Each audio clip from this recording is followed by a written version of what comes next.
ونبارك لأوائل الفروع في جنوب الخليل. نبدأ بالفرع العلمي عزيز عمر 99.14، يعني كاد أن يكون من العشر الأوائل، نتمنى له التوفيق في حياته. أيضا إلى يافا أكرم الحتاوي، إلى روح أكرم الحتاوي رحمة الله عليه، الأولى على الفرع الأدبي، وهناك الأول على الفرع التجاري أو الريادي والأعمال وهو محمد تيسير أبو صالح. ونبارك لساجد الهورين الأولى على الفرع التكنولوجي، وهو بالمناسبة لأول مرة يكون في جنوب الخليل فرع تكنولوجي تقدم لامتحان الثانوية العامة. سعيدين بهذه النتائج، نأمل أن يكون لدينا 10 أوائل في بقية الفروع في العام القادم.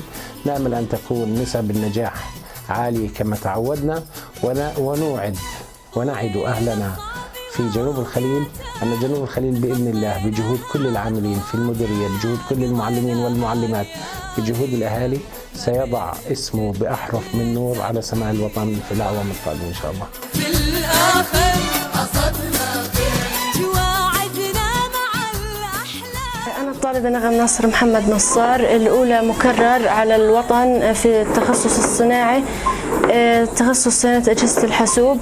بحب أهدي نجاحي لأهلي اللي وقفوا معي وساندوني طول السنة الحمد لله، وكمان للهيئة التدريسية، لمديرية جنوب الخليل. الهيئة التدريسية بمديرتها المستهان الدربيع، وحب أتخصص هندسة حاسوب إن شاء الله.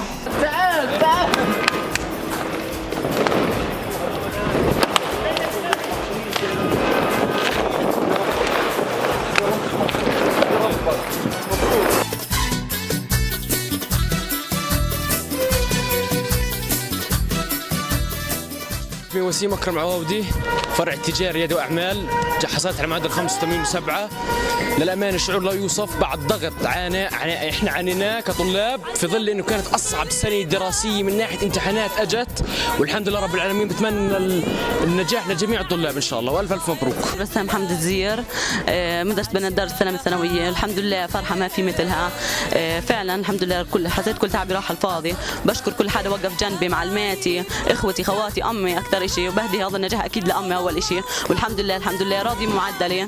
انا جبت 75.9، يعني مع اني ما كان نفسي هيك وما كان طموحي هيك، بس الحمد لله. وان شاء الله ان شاء الله اني رايحه ادرس تمريض، لو حتى ما درست في الاهليه رايحه ادرس اي جامعه تقبل 75.9 واحقق حلمي واظل ورا حلمي ان شاء الله.